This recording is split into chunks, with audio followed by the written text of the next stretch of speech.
नाज़रीन, वक्फे पे जाने से पहले बात कर रहे थे कि जो सबसे बड़ा इनाम है अल्लाह का, वो है इंसान को खुशू की दौलत नसीब हो जाए, नमाज़ें खुशू वाली हो जाएं। अभी क्या है, खोखली नमाज़ें, रह गई रस्म अज़ां, रूह बलाली न रही। अभी अल्लाह अकबर की सदाएं तो हैं, अल्लाह अकबर अंदर से नहीं निकलता, अभी अंदर से नहीं निकलता। अंदर से निकलना जो है, अभी हम जिस्मानी तौर पे तो हाजिर होते हैं, रूहानी तौर पर गैर हाजिर, और अल्लाह की बारगाह में दोनों हाज़िरियाँ ज़रूरी हैं। जैसे किसी महल में जाने के लिए दो स्टेप हों, एक ताला खोलो, दरवाज़ा खोलो, दूसरा ताला आगे लगाओ, दूसरा खोलो, अंदर दाखिल होगे। इसी तरह अल्लाह की बारगाह में पहुंचने के लिए दो स्टेप हैं। पहला स्टेप जिस्मानी तौर पर इंसान का मौजूद होना, पहला ताला खुल गया। दूसरा ताला रूहानी तौर पर भी बंदे का अपने रब की तरफ मुतवज्जे होना, दूसरा ताला खुल गया, अल्लाह की बारगाह में पहुंच गया। फिर वो उनसे नमाज मिली, अस्सलातु मेराजुल मोमिनीन, कि नमाज मोमिन की मेराज है। फिर वो अपनी मेराज की तरफ चल पड़ा। लेकिन अगर उसका दूसरा ताला ना खुला, मुंह तो रब्बे काबा की तरफ कर लिया, दिल रब्बे काबा की तरफ ना हुआ, तो दूसरा ताला बंद रहा।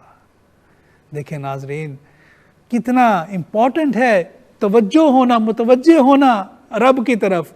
अगर इंसान तहवील क़िबला नहीं करता, क़िबले की तरफ मुंह नहीं करता, नमाज शुरू की और उसके बाद अपना रुख फेर लेता है, उसकी नमाज ख़त्म हो जाती है, क्योंकि उसने क़िबले से मुंह फेर लिया।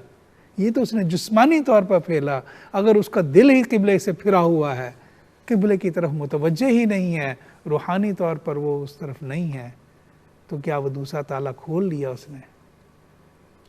दूसरा ताला खोलना बड़ा ज़रूरी है।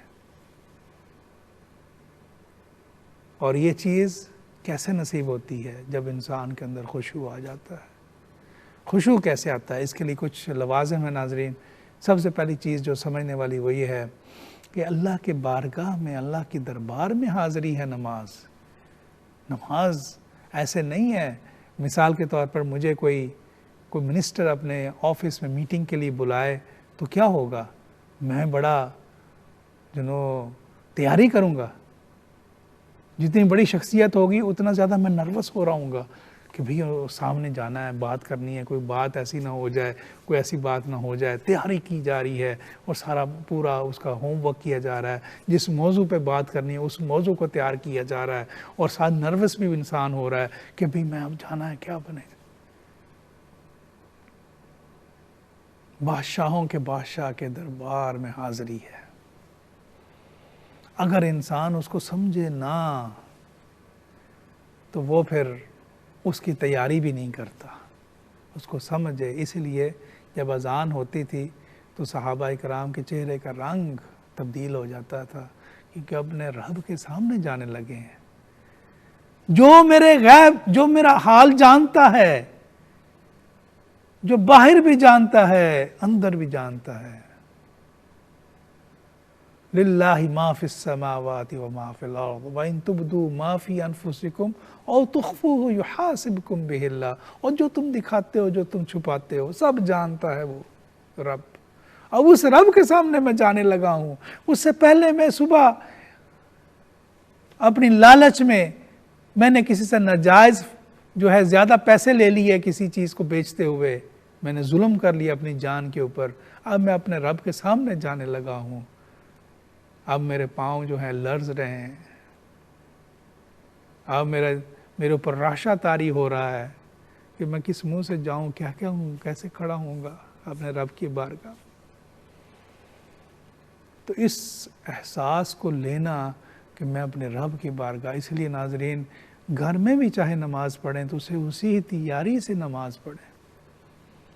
इसीलिए अल्लाह सुब्हानहू व तआला फरमाते हैं, या बनी आदम खुदू ज़ीनतकुम इंदा कुल्लि मस्जिद, कि जब अल्लाह के घर की तरफ आओ तो तैयार हो के आओ, बड़े पूरी तैयारी से आओ, अच्छी तरह लिबास पहनो।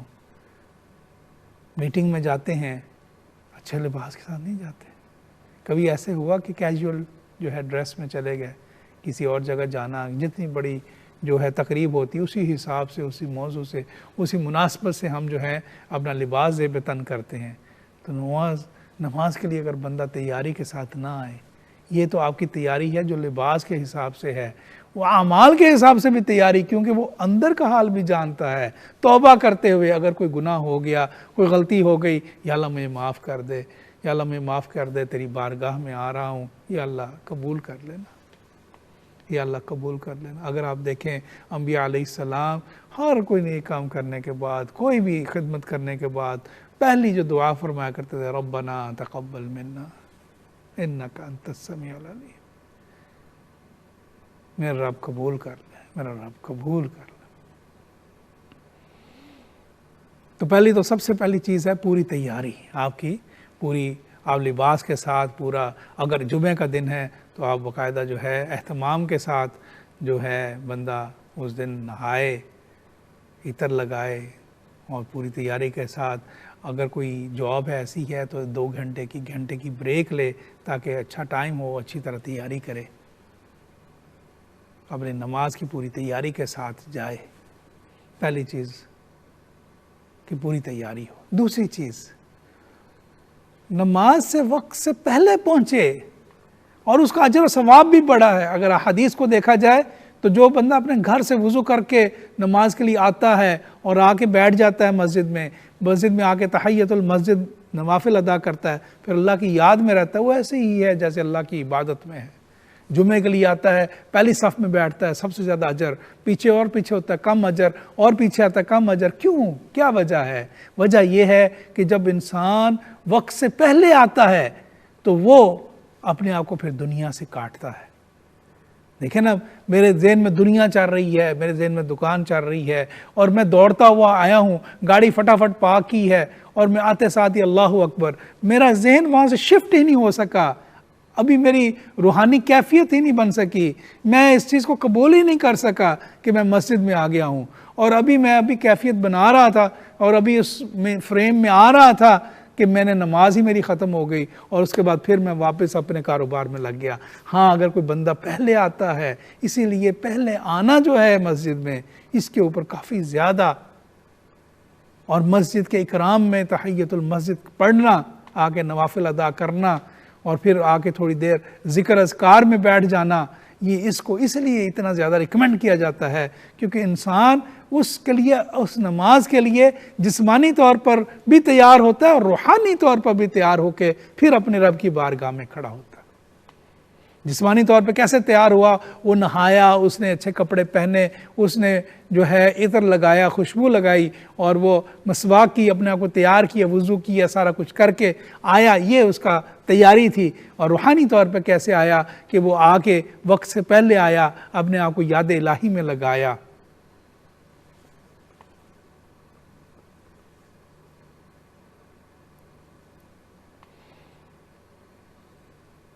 क़द अफ़लह मन तज़क्का व ज़करा अस्म रब्बिही फ़सल्ला, फलाह पा गए वो लोग कि जिन्होंने क्या किया, अपने रब का याद किया और अपना तज़किया किया, अपनी सफाई की और फिर नमाज के लिए खड़े हो गए। क्योंकि उससे पहले उन्होंने अपने दिल को साफ़ किया, अपने अंदर के गुबार को निकाला, अपने आप को शिफ्ट कर लिया, अपनी वो मोबाइल। अब मामला क्या है, हम नमाज के दौरान मोबाइल हमारे चल रहे होते हैं।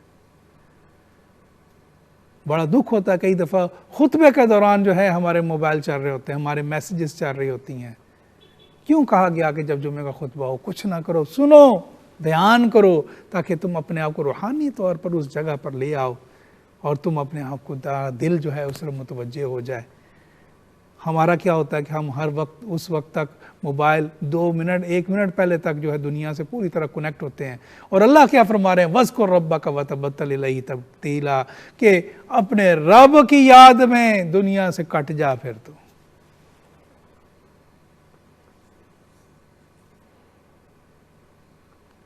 एक बंदा नमाज पढ़ रहा था, उसके सामने से मजनू कैस गुजरा और नमाज ख़त्म की उसने, तो वो कैस से झगड़ने लग पड़ा। कहता, भाई तुम्हें पता नहीं था कि मैं नमाज़ पढ़ रहा था, तो तुम मेरी वो आगे से गुजरे हो।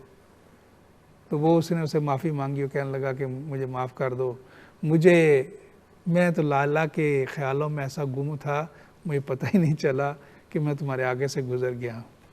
लेकिन मैं तुमसे ये पूछता हूँ कि तू अपने रब की याद में कैसा गुम था कि तुझे तो पता चल गया सारा कुछ कि मैं तेरे आगे से गुजरा।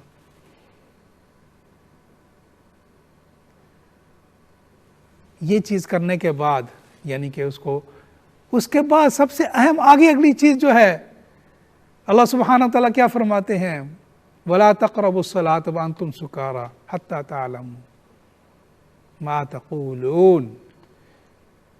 नमाज के करीब ना जाओ नशे की हालत में, यहाँ तक कि तुम्हें पता ना चलने लग पड़े कि तुम क्या कह रहे हो, तुम्हें अंदाज़ा हो जाए कि तुम क्या कह रहे हो।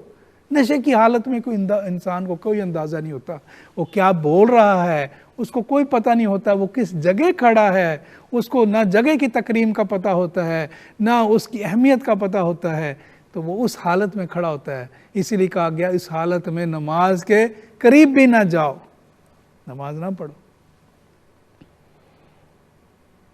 ये तो इसका लफ्ज़ी मफ़हूम हो गया इस आयत का। बहुत से जो हैं उलमा वो ये कहते हैं कि अगर नशा जो है दौलत का हो तो तब भी तो इंसान किसी और ही दुनिया में होता है, उसे कोई नहीं होता कि मैं मस्जिद में खड़ा हूँ, उसमें आजिज़ी कहाँ होती है। अगर नशा उसके ऊपर जवानी का चढ़ा हो, नशा उसके ऊपर दौलत का चढ़ा हो, नशा उसके ऊपर अपने तकब्बुर का चढ़ा हो, नशा उसके ऊपर जलाल का चढ़ा हो, जाहो जलाल का चढ़ा हो, तो वो नमाज में कहाँ होता है।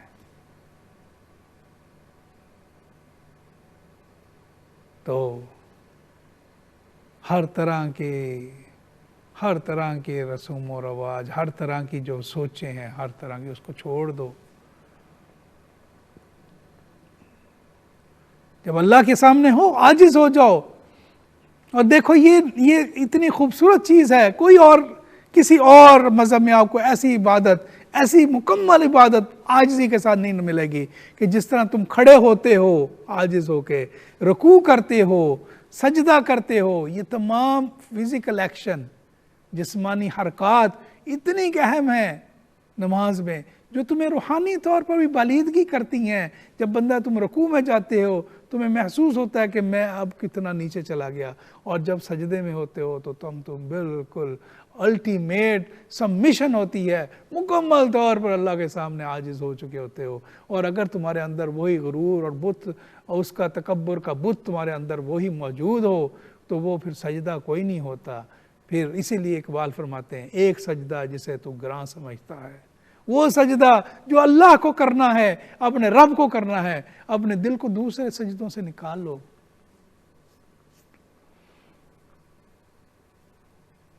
तो एक तो ये मफहूम हो गया कि जब इंसान नशे की हालत में है, यानी एक नशा तो ये हो गया उसने शराब पी, एक नशा तो ये हो गया उसने कोई ड्रग इस्तेमाल की, एक नशा ये हो गया कि उसके ऊपर वो नशा नफ्स का नशा चढ़ा हुआ है कि जिसने अपने रब की याद से दूर किया हुआ, उन तमाम से निकले इंसान। इसीलिए जब वो वज़ू करता है तो वज़ू करते हुए अल्लाह से वो दुआएं करे, माफ़ी मांगे कि या अल्लाह मेरे हाथ का जो गुनाह है वो माफ़ कर दे इन पानी से, या अल्लाह मुझे तहारत दे दे। इन अल्लाह युहिब्बुत तव्वाबीन व युहिब्बुल मुतत्तहिरीन, या अल्लाह तू तो तौबा करने वालों को और तहारत करने वालों को तो माफ़ करता है। या अल्लाह मैं ज़ाहरी तहारत कर रहा हूँ, तू जो है बातिनी तहारत भी नसीब कर दे। तो अपना दिल जो है साफ़ करके अपने रब के सामने खड़ा हो इंसान। और उसके बाद हत्ता यालम मा तक़ूल, ये जानो क्या पढ़ रहे हो। अगर पता ही नहीं नमाज में क्या पढ़ रहे हो, पता ही नहीं सुबहान रब्बियल अज़ीम का क्या मफ़हूम है, सुबहान रब्बियल आला, वो कितना आला रब है जिसको पुकार रहे हो, और किस कदर आजिज़ी में कह रहे हो, हाँ मैं इतना महकूम, तू इतना आला, मेरा बेहतरीन मुकाम ये सजदा। क्योंकि ग़ुलाम का मुकाम उसका वो मुकाम है कि जिसमें उसकी ग़ुलामी नज़र आए, मैं ग़ुलाम, मैं अब्द, और मेरा बेहतरीन मुकाम सजदा है, तेरा बेहतरीन मुकाम अर्श मौला है, तुझे मैं पुकारता हूँ सुबहान रब्बियल आला। अगर मफ़हूम ही ना पता हो, अगर सूरह फातिहा का मफ़हूम ही ना पता हो, मैं क्या दुआएं कर रहा हूँ अल्लाह से, मैं क्या रास्ता मांग रहा हूँ अल्लाह से, मैं किस रास्ते से पनाह मांग रहा हूँ अल्लाह से, तो क्या होगा।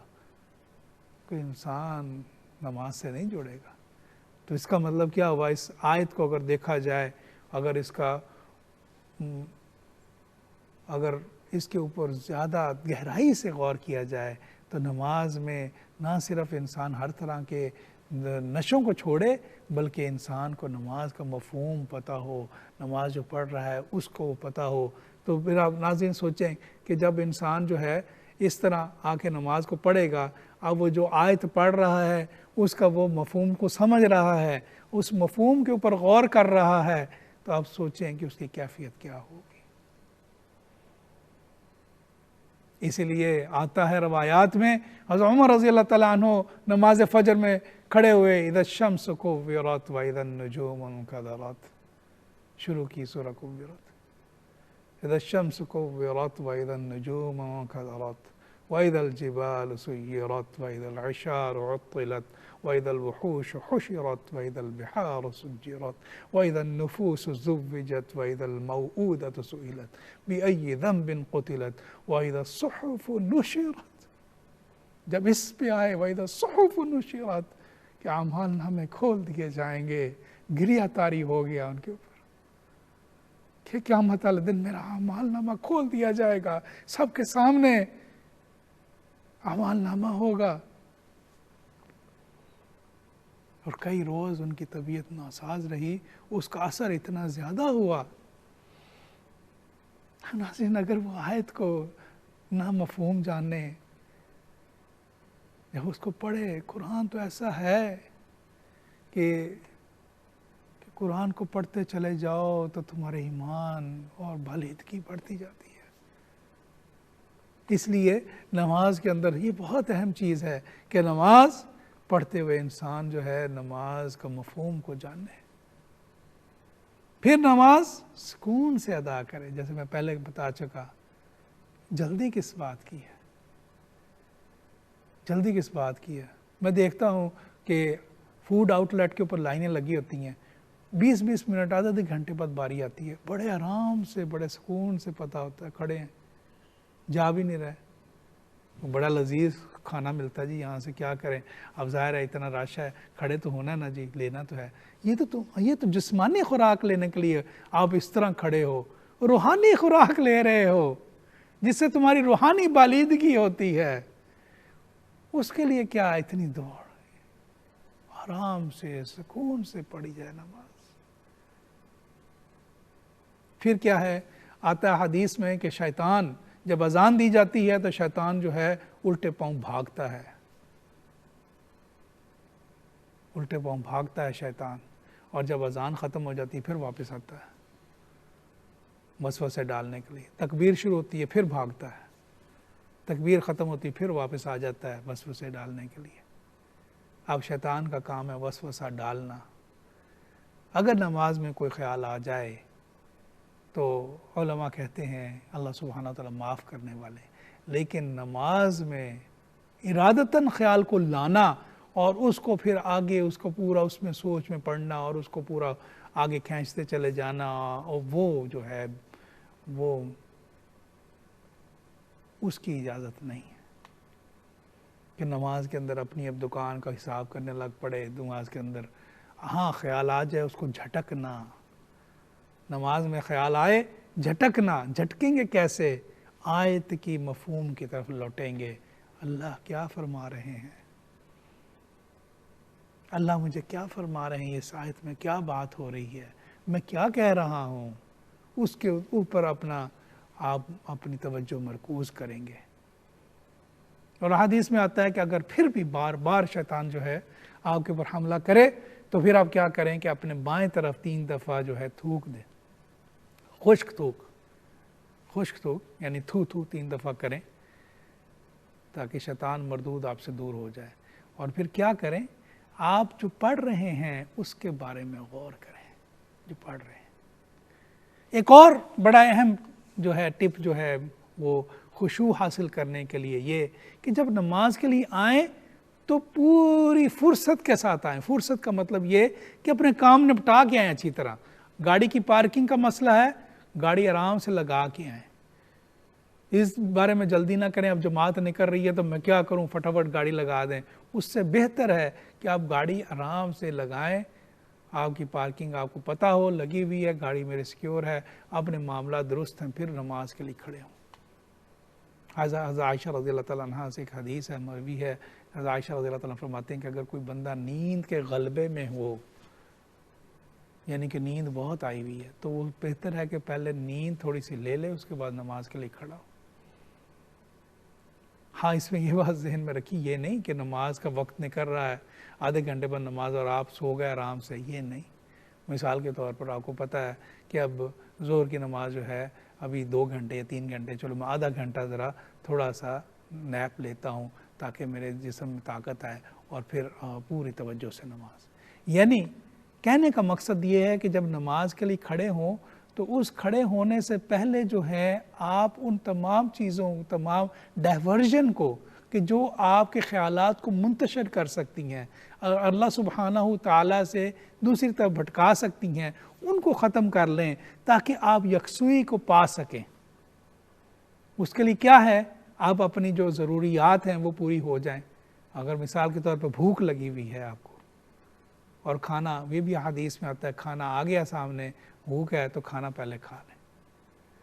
हाँ, अगर नमाज, ये बात जहन में रखिए, नमाज अगर नहीं कर रही है फिर तो कोई एक्सक्यूज़ नहीं, फिर तो चाहे जिस हालत में भी है फिर तो वो करना है।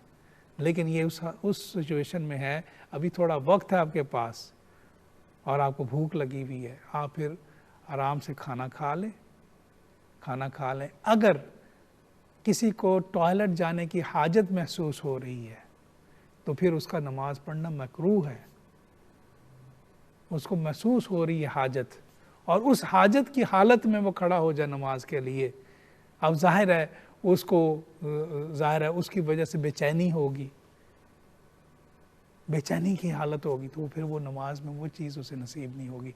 तो यानी कि वो पहले टॉयलेट हो ले, पहले खाना खा ले, गाड़ी को अपने सिक्योर कर ले, आराम थोड़ा सा कर ले, यानी कि हर तरफ से अपने आप को मुतमईन कर ले। उसके बाद फिर जो है वो बंदा आए, और फिर आए तो फिर क्या, फिर उसके बाद जब कुरान को पढ़े तो उसके मफ़हूम को समझे, और फिर कोशिश करे कि मैं अपना चेहरा ही रब्बे काबा की तरफ ना करूं, मेरा दिल भी रब्बे काबा की। फिर अल्लाह से दुआ मांगे कि या अल्लाह तू मुझे अपना बना ले, मुझसे राज़ी हो जा, मुझे कबूल कर ले। और अल्लाह सुब्हानहू व तआला फरमाते हैं, कुरान में वादा करते हैं कि जो वल्लज़ीना जाहदू फ़ीना लनहदियन्नहुम सुबुलना, जो मेरी राह की तरफ कोशिश करता है फिर उसके लिए मैं रास्ते खोल देता हूँ। अगर वो इस नीयत से आएगा तो अल्लाह सुब्हानहू व तआला उसे ज़रूर वो खुशू की दौलत अता फरमाएंगे कि जिससे नमाज उसकी वो नमाज होगी कि जो नमाज इंसान को अशरफुल मखलूक़ात बना देती है, वो नमाज जो इंसान को अल्लाह का खलीफा बना देती है। वमा अलैना इल्लल बलाग। वस्सलामु अलैकुम व रहमतुल्लाहि।